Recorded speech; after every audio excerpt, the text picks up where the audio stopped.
Dit is het boek Captain John Smith, übersetzt uit dem Englischen en vertaald te Jund van David Berg. Geschreven von Janet en Jeff Bench. Dat eerste kapitel. Dat leven im Gleichgewicht te houden. John wist dat nu man dat kein van je verder han. Geen Eberarm zat ein Mann mit Kleider von Waschbaullader gemerkt en eine keer von Perlen rammer zijn Hals. Hij weer Chief Powhatan, de Eberste von de Indians. En had noch niemals ein Engelscher den gesehen. Früher, wat de rammer den Chief wären, weisen John en Geberin. Ein von den Chiefs seine Dachterin, wat er sagt, leert John, dat de heit Ammenot. En de sagt er en kijkt am gleich an. En zij kijkt nicht einmal weg, den ganzen Tijd wat dort eine Rede hält en spricht von Algonquin.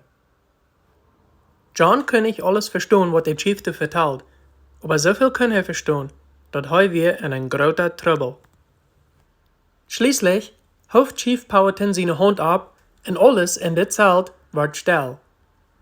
Bloß dat Vier, midden in de stove, dat knikt door. De Chief steht still en lang naar John, hij wat zegt. Du bist einer von de Engelsche. Waarom bist du op ons land opgekomen? En waarom zijn 2 van de schap weggeschwommen ohne die? Wanneer waren die teruggekomen? John dacht bozig even na. Hij wil nicht den Chief irgendwas sagen von der neuen Aussiedlung, wat er gemerkt wird. Damit der Chief nicht mehr einmal will denken, die ganze Aussiedlung zu verstehen. Hij stellte in die Geschichte ab, zodat der Chief will denken, dat dat Lauer wie bis für ein Stutz hier. En wird meestal weg sein. So als du weißt, fängt John an, du wirst 3 Schab. Diese Schab werden in einen großen Kampf band mit der englischen Erfin, der Spanier.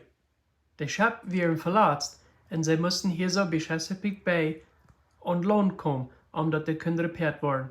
Die 2 Schab, wo die von vertelt, die sind repariert. Aber die 3, die ist noch andicht.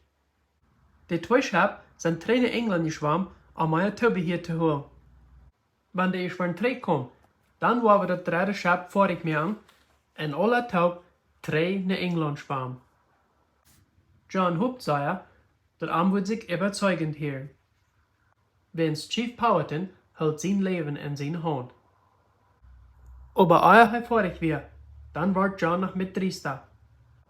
Ich sind der Lehrer, mangt der englische Menschen, krieg sie aus Dübas, mangt deine Menschen, sagt John zu den Chief. Meine Menschen, die verluten sich da ab, dass ich wat zurückkomme. Wann ich nicht wat zurückkomme? Englische Menschen, die waren mich kommen sehen. Die waren kommen mit Revolvers, Boots mit Knoten daarboven. Der Chief Powhatan zat er ganz still. War nur denkend, was John gerut gesagt hat. Schließlich, dann raucht er mir von seiner Rotgeber taub, zu entscheiden, was sie mit John wollen tun. John Smith kann nichts tun, als lernen, was sie würden entscheiden haben. Schließlich, dann hat Chief Powhatan seine Entscheidung gemerkt. Er gab ihm Teten, zu mir von dem, was in der Stunde bei der Zelt, in Kleinstütze wieder, dann rollten die in großen, platten Steinen an und leben den gefordert 4 Hand. Dann kamen die 2 große, starke Kämpfer mit Knappels in den Hängen an. John feilt, wo sein Hart gebos geklappert. Er wusste, ein von den Wegen, wo die Menschen umbringen deuten, wie den Kopf auf den platten Stein ab und dann mit den Knappels den 2. Kiel. Und dort wir Krieg, so ist das nu wenig Sache, was Chief Powhatan im Sinn hat zu tun mit Captain John Smith. Mehrere Kämpfer packten John nie an und schlappten am Feuerwehr. Sie stellten John seinen Kopf auf den Stein ab und dann backten sie ihn ängstlich zurück, wenn die anderen 2 mit ihren haltenden Knappels veramstanden und hoben die ab. Als John so lüht, dass der erste Knall wird kommen mit gewaltiger Weide, Millionen Gedanken rannten ihm durch den Kopf. Aber die Gedanken, die am im Kopf sitzen bleiben, wie, so dit ist, wo das Leben von den Jungen von Lincolnshire zum Ende kommt.